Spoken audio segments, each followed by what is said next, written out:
네, 국민의힘 내부에서는 이 조사 과정에 CCTV를 공개하면 강압 수사인지 아닌지가 밝혀질 것 아니냐 이런 주장이 있었는데 알고 봤더니 지금 해당 공무원이 영상 녹화에 동의하지 않아서 영상이 없다고 합니다. 그렇게 되면 실제로 강압 수사가 이루어졌는지 안 이루어졌는지를 밝히기는 좀 어려워진 것 아닌가요? 지금 고인이 되셨기 때문에 고인이 되신 분이 동의를 했는지 안 했는지를 저희들이 확인할 길이 없습니다. 그런데 더 중요한 것은 원래 수사 준칙에 의하면 네. 야간 수사할 때도 본인이 동의서를 사인을 받아야 된다고 되어 있거든요. 네. 그리고 본인이 동의했다 하더라도 밤 12시 이후에는 조사를 할 수 없도록 되어 있는데 그걸 다 어겼단 말입니다. 네. 그래서 본인이 동의했다는 것, 서면 동의했다는 것을 제출해내라, 자료를 공개하라 저희들이 요구했는데도 아직 받지를 못했습니다. 네. 그런 부분들이 중요하다고 생각을 하고 또한 메모 하나의 문제가 아니라 유서가 20장 정도 있었다고 하지 않았습니까? 네. 그분을 왜 유족들에게 공개하지 않느냐라고 저희들이 질타를 했더니 어저께인가 오늘 사본을 네, 유족들한테 줬다고 합니다. 그런데 이 사본을 주고 난 뒤에 이것을 공개를 해야 되는데 공개를 하지 않았는데 내용상으로 알려지기는 지금 메모의 내용하고 크게 다를 바가 없다. 이렇게 알려지고 있습니다. 네. 그리고 우리 당의 박경호 변호사인가요? 그분이 유족의 이제 변호사 역할을 하고 있는데 네. 그분이 녹취가 있다라고 또 공개를 했던 것 같습니다. 그런데 녹취 자체는 틀지를 않았는데 그 고인이 지인과 통화하는 내용의 녹취인데 그 내용도 메모와 유사한 내용이다. 이렇게 얘기를 하고 있습니다. 그렇게 본다면 메모, 유서, 그다음에 녹취 이 세 가지가 다 유사한 상황이기 때문에 여기는 필연코 강압에 의한 폭력적 수사가 분명히 있었다. 그 결과로 고인이 되셨다라고 하는 점이 인정이 될 것 같고 충분히 추정할 수 있는 것 같습니다. 그래서 이 부분에 대해서 철저한 수사가 필요하기 때문에 특검법은 이번에 여야가 힘을 합쳐서 꼭 통과시켜야 된다라고 생각합니다. 네, 그런데 민주당에서는 도와줄 걸로 예상하세요? 특검에 대한 특검법인데요. 민주당에서 도와줄지 여부에 대해서는 저희들이 단정적으로 말씀드리기는 어렵겠죠. 하지만 누구보다도 검찰이나 경찰의 그동안의 강압적인 수사라든지 이런 부분에서 집중적으로 비판을 해왔던 더불어민주당이기 때문에 그 비판했던 내용이 그대로 지금 실질적으로 나타난 상황이기 때문에 그 부분에 있어서 더불어민주당도 이 특검법을 거부할 이유와 명분이 없다라고 생각을 합니다. 민주당이 동의해주지 않으면 사실은 특검법 통과가 어려운 상황 아닙니까?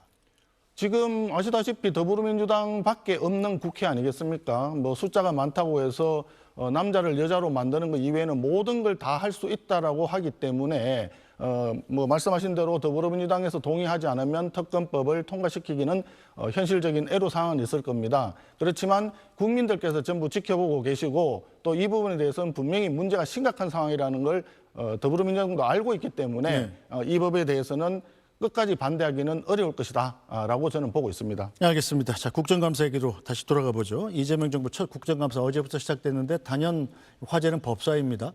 어제 보니까 조희대 대법원장을 출석시키지 않았습니까?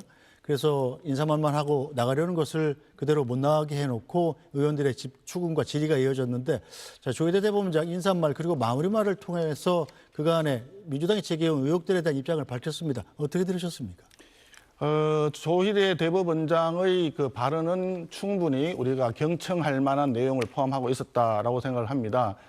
그런데 문제는 조희대 대법원장을 정인으로 왔을 때 인사만 하고 나가는 것이 그동안의 관례였고 정인으로 채택하지도 않고 참고인이라고 하면서 이석하려고 하는 것을 사실상 막았던 거죠. 네. 그러면 결과적으로 대법원장을 사실상 감금 상태로 두고 1시간 반 정도 걸쳐서 집중적으로 폭력적인 언사를 동원한 질의가 쏟아졌다. 이것은 대법원장에 대한 굉장히 심각한 명예훼손과 인격 모독에 가까운 상황이었다.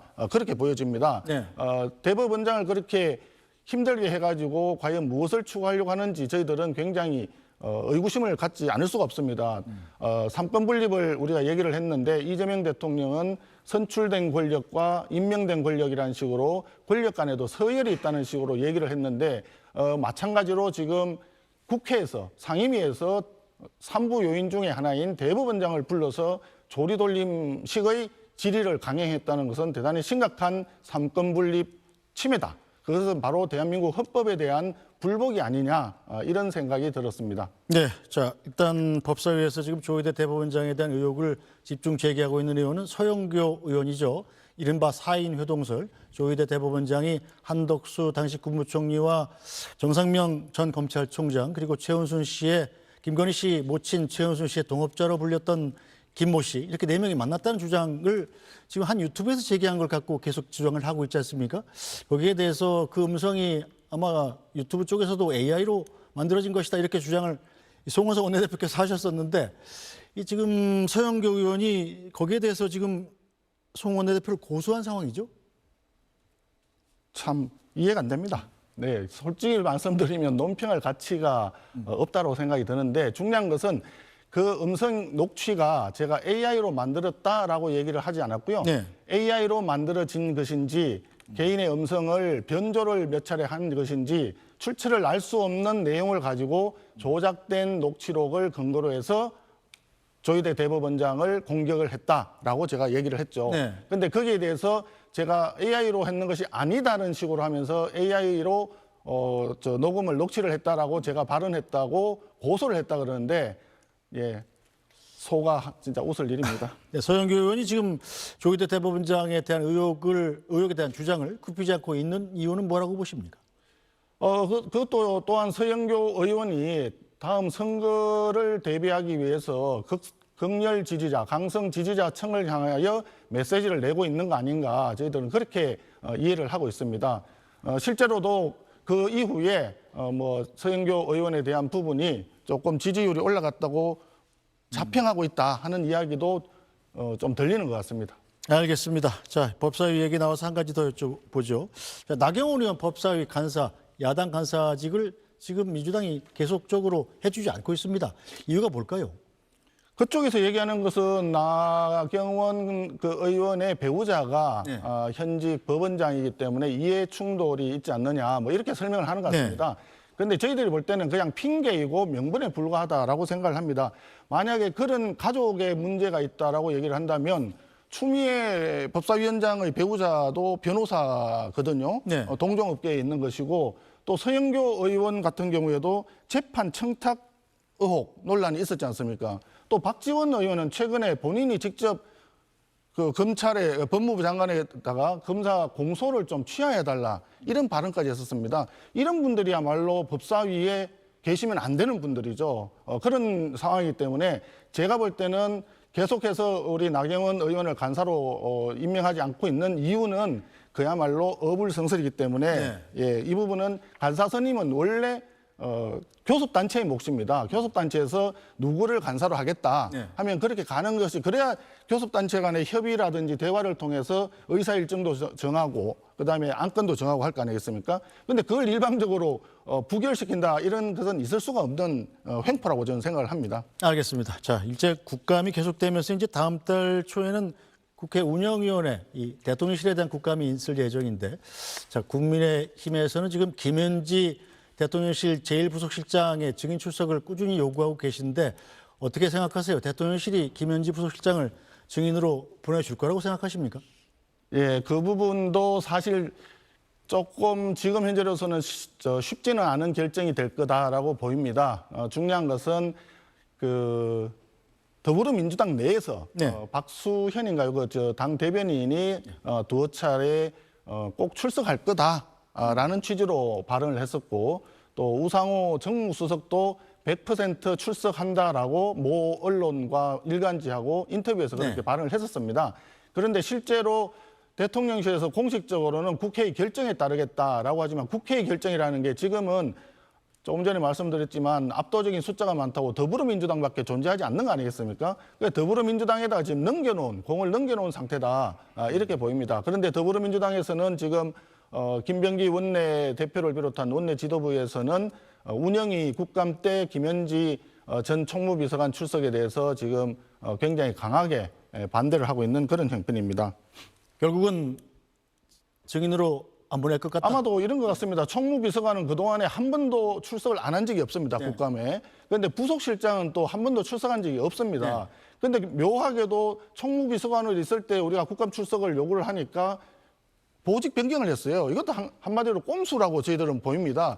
보직 변경을 그렇게 하다 보니까 또 김혜경 여사를 모시는 제2부속실장을 총무비서관으로 보내놓고 거긴 또 빈자리로 공석으로 두고 있거든요. 근데 또 강훈식 그 비서실장 얘기는 한 달 전부터 준비를 해왔다고 이야기합니다. 한 달 전부터 준비를 해왔으면 제2부속실장도 누구를 할 건지 어떻게 할 건지 이미 다 검토가 됐었을 텐데 그게 없어요. 지금 자리가 없습니다. 그래서 아마도 저희들이 볼 때는 국감 출석을 회피하기 위해서 급하게 인사를 그렇게 했다, 꼼수를 부렸다라고밖에 해석이 안 됩니다. 알겠습니다. 자, 당내 얘기도 좀 해보겠습니다. 자, 국민의힘 원로들이 당 지도부에 유승민 전 의원, 이준석 개혁신당 대표, 그리고 한동훈 전 대표 등을 아우르는 보수 대결집을 당부를 했습니다. 어떻게 생각하십니까? 예, 정치는 원래 뺄셈 정치가 아니라 덧셈 정치를 해야 된다라고 저도 많은 얘기를 들었습니다. 우리 당을 사랑해 주시고 보수의 가치를 계속 가져가기 위해서 노력해 주시는 우리 당의 원로 고모님들이 말씀하신 거기 때문에 용광로와 같은 화합과 통합의 정치로 가야 된다라고 하는 충언을, 고언을 저희들이 경청을 하고 있습니다. 아마도 내년 지방선거가 이제 얼마 남지 않았기 때문에 지금부터 보수 대결집을 통해서 또 중도층까지 아우르는 국민의 신뢰를 다시 얻을 수 있는 그런 전략과 정책으로 국민의 마음을 얻도록 노력해라라는 점에서 원로 고모님들께서 그런 말씀을 주시지 않았을까 생각하고 있습니다. 네, 알겠습니다. 자, 취임 120일을 넘으셨습니다. 자, 이 국민의힘 의석수 문제부터 시작해서 당내 안팎의 지금 사정들이 녹록치 않은데, 자, 앞으로 이런 상황 어떻게 돌파하실 계획인지요?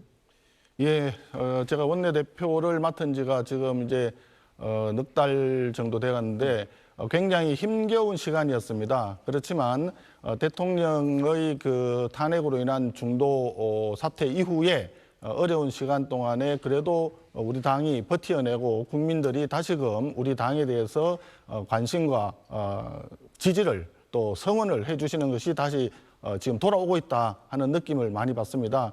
국민들의 마음을 얻고 신뢰를 얻기 위해서 저희들은 더 반성하고 더 낮은 자세로 혁신과 변화의 모습을 계속 국민들께 보여주도록 노력하겠습니다. 숫자가 적지만 숫자만이 모든 것은 아니라고 저는 생각을 합니다.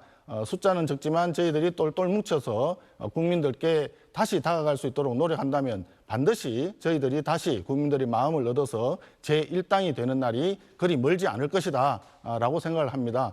국민 여러분들께서도 저희들을 좀 지켜봐 주시고 계속 응원해 주시고 격려해 주시면 대단히 고맙겠다는 말씀을 드리겠습니다. 알겠습니다. 오늘 말씀은 여기까지 듣죠. 송원석 국민의힘 원내대표였습니다. 말씀 잘 들었습니다. 감사합니다.